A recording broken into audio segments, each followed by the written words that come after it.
گومان لەوانێ معاشەکەت حرام جارەوە لەسەرەوە هیچ ئشکالێکمان لەسەری نیە.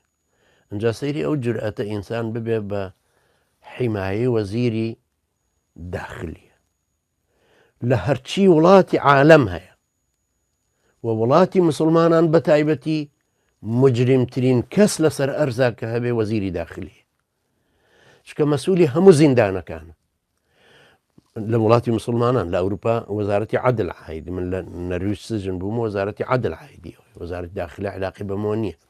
لە وڵاتی مسلمانان وەزارەتی داخلیە، زیندانەکان لە بەردەستی ئەوانەوە هەموو ئەشکەنجانە، ئەو هەموو تعلیماتە قورسانە بە تعلیماتی وەزیرەکە ڕۆیشتووە.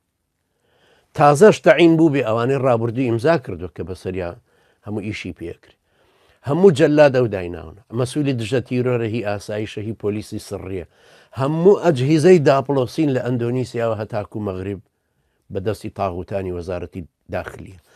یەک وەزیری داخلیە نابینم مسلمان بێ لە سەراسەری ئەم سەرزەمینەیە، هەر مسلمان بواە نەبوو بە وەزیری داخلی، ئەو مسلمەی ناکردە سەرشانی خۆی جگە لەو کوفرە، جگە لەو سەمعوتاعای کە دەریە بڕن بۆ ئەوروپا بۆ ئەمریکا کە هەموو قانونێکی دژە تیرۆر لەسەر مسلمانان تەنفیزەکەن. ئەمە یەکەم جارە وەزیری ئەنجا هی کوردستان مافیاکەی پارتی و وەزیری پێشمەرگەکە هی یەکێتی بێ و کە لە زلەکەی مستەشاری بەرزانی بوو ماوەیەک فەرقیان چی ئەمان؟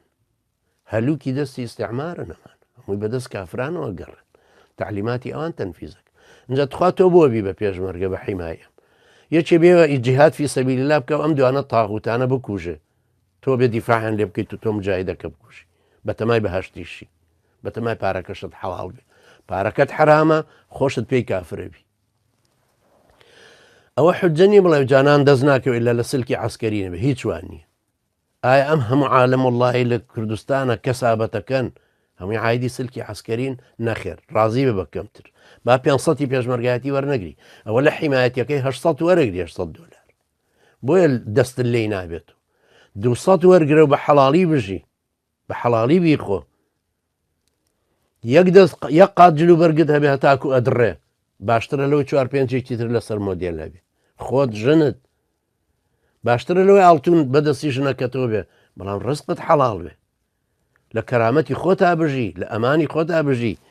نەوەڵە پارەکەشتم پێ حرامە پێشم وایە پێی کافر ئەبی مادام حرەسیاتە لەو تاغوتانە گرتووە و ئەو دوانە بەلامەوە فرعون و هامانن إن فرعون وهامان وجنودهما كانوا خاطئين، جندیەکانیشیان هەر جنایەتکار و کافرن وەکو خۆیان وەکو خوای گەورە فەرمووی.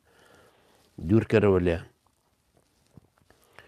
و پێش دوابێ کە نامری لە برسا، خۆگەر مردی لە برسا قەدەری خوای گەورە نەمان بیست لە کوردستانێکێ مردبێ لە برس.